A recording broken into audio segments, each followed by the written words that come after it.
Welcome to the deep dive. You think about what really underpins all our modern tech. Hmm. The chips, the displays, AI, and there are these key companies actually building the foundations. Exactly, like applied materials. They're right there at the heart of it. Right.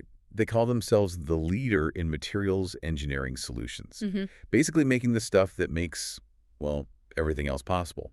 Essential for AI, next-gen chips, you name it. And that's what we're diving into today, their latest numbers, specifically Q3 for their fiscal 2025. Which just came out, right? August 14th? Yep, reported August 14th for the quarter ending July 27th. So fresh data.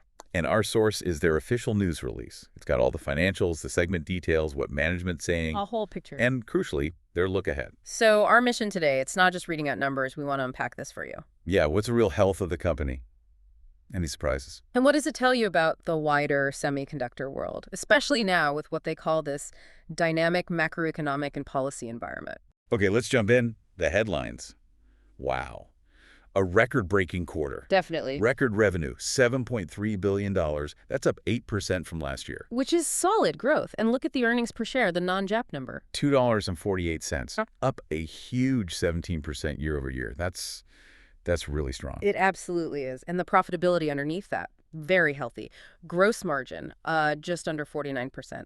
Operating margin over 30%. So they're not just selling more, they're doing it efficiently. Exactly. Translating that top-line growth into real bottom-line results, even with all the global noise. And you can hear that confidence from the CEO, Gary Dickerson. He talked about record performance and said they're on track for their 6th straight year of revenue growth in 2025. That's a big statement. Consistent growth over that long a period in this industry. It's notable. But he didn't just paint a rosy picture, did he? No, not entirely. He was pretty upfront about the headwinds. He specifically mentioned that dynamic macroeconomic and policy environment. Right, creating increased uncertainty and lower visibility, especially for their China business. Yeah, that China mention is key. We'll come back to that. But he did balance it, saying they're still confident in the long-term growth for the whole industry and for Applied. So it's like strong now, but keeping a wary eye on the horizon. That's exactly the feeling, this sort of dual reality playing out. Which makes the pivot to the future outlook really interesting. Because the CFO, Bryce Hill, he's actually expecting revenue to decline in Q4. Yeah, that's a sharp turn from the record Q3, isn't it? It really is. What's driving that? Well, he points to two main things. One, digestion of capacity in China. Meaning they built out a lot, and now there's a bit of a pause. Sort of, yeah.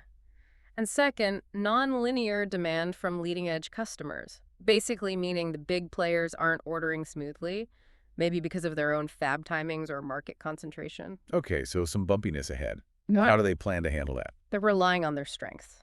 Supply chain, global manufacturing, customer relationships, the usual playbook for navigating cycles. And the specific numbers for Q4, what are they guiding? Revenue around $6.7 billion, give or take $500 million. So definitely down from the $7.3 billion in Q3. Right. And non-GAAP EPS around $2.11 plus or minus 20 cents. Again, a step down from Q3's $2.48. That's a more cautious outlook for sure. Reflects that dynamic environment they keep mentioning. Exactly. Pragmatic. Okay, so that's the big picture. Let's peel back the layers now, segment by segment. Where's the engine really humming or maybe sputtering? Right, let's dive in. Semiconductor Systems, that's the giant, the main engine, pulled in $5.4 billion in revenue. Huge number. Anything surprising within that? Yeah, actually, the mix changed. Foundry and logic are still the biggest chunk, 69%. DRAM is 22%, but flash memory, What about it? it jumped significantly. It's now 9% of that segment's revenue, up from just 4% a year ago. Wow, more than doubled his share. What does that signal to you? It likely points towards strong demand from, data centers, maybe AI infrastructure build-outs. Flash, especially advanced 3D NAND, is critical there. And Applied Materials makes the key tools for that. Exactly. Their tech is fundamental for stacking those memory layers higher and denser. So that jump, it's a good sign for that part of the market. And the segment's margins stayed strong, over 36%. Okay, what about the other parts? Applied Global Services. That's their services and support arm. Steady Eddie brought in $1.6 billion.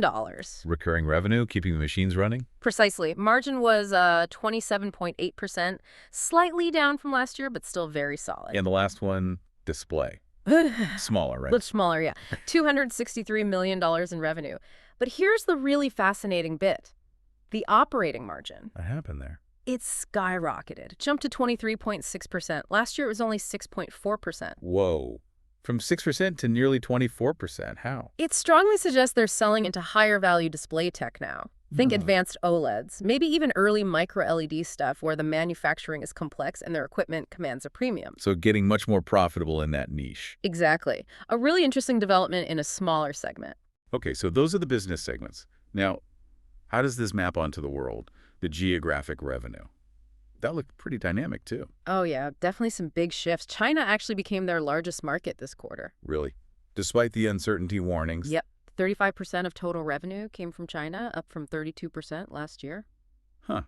So recent investments were strong, even if they expect that digestion now. Seems that way. Taiwan also grew significantly, up to 25% of revenue from 17% before. Yeah. Big foundry investments there, likely. And who went down? Because someone must have. Right. The U.S. share dropped quite a bit, actually, down to 9% from 16%. Wow, nearly halved. And Europe also down, 2% from 5%. Southeast Asia down to 3% from 6%. So a real concentration shift towards China and Taiwan this quarter. Definitely. Japan ticked up a bit, 10% from 8%. Korea held steady at 16%. But yeah, the big swings were China, Taiwan up, and U.S., Europe, Southeast Asia down. It really shows where the spending focus has been recently. It's like watching tectonic plates shift in the industry. Yeah. Now, something you mentioned earlier, non-GAAP numbers. Yeah. The release talks a lot about them. For the listener, what's the simple takeaway? Why do they use them? Right. So non-GAAP. Basically, the company uses these adjusted numbers internally to see how the core business is doing. Stripping out certain things. Exactly. Things like costs from acquisitions, restructuring charges, or sometimes, like in this quarter, really complex one-off tax items. Like those big figures mentioned for asset transfers and deferred taxes. Precisely. Those are huge numbers, hundreds of millions, but they're not directly related to selling semiconductor equipment day to day. So the non-GAAP numbers try to give you and management a clearer view of that underlying operational performance. Makes sense. A clearer view of the engine itself. But, and this is important, Applied Materials themselves point out the limitations. Right. They're not standard GAAP accounting. Other companies might calculate them differently, and they do exclude things that genuinely impact the bottom line. It's so useful, but you need to look at both GAAP and non-GAAP to get the full story. Absolutely. Always look at both. Okay. Shifting from income. Let's talk cash. How's the financial health looking from a cash flow perspective? Pretty healthy. Cash from operations was strong, $2.63 billion for the quarter. That's up from last year. Good sign. Free cash flow. Non-GAAP free cash flow was just over $2 billion, slightly down year over year, about 2%. But here's something that jumped out. What's that? Capital expenditures, spending on their own stuff. It nearly doubled compared to last year's quarter, up to $584 million. Doubled. That's a big increase. What do you think that signals? Investing in future growth, new facilities. It certainly could. It suggests they're putting serious money down now, maybe betting on long-term demand, needing more capacity from them. It's a sign of confidence, I'd say. And they're still sending cash back to shareholders, too. Oh, yeah. Big share buybacks over $1 billion this quarter. And paid out $368 million in dividends. So, yeah, generating a lot of cash, investing some heavily, and returning a good chunk to investors. Okay, so let's try and wrap this up. We've seen Applied Materials deliver these record numbers, revenue, EPS, clearly executing well. Demonstrating their core strength. But at the same time, there's this clear message from management about near-term uncertainty. Macroeconomics, policy stuff, and that specific flag about China. That's the tension, isn't it? Record results meet cautious outlook. So the final thought to leave people chewing on.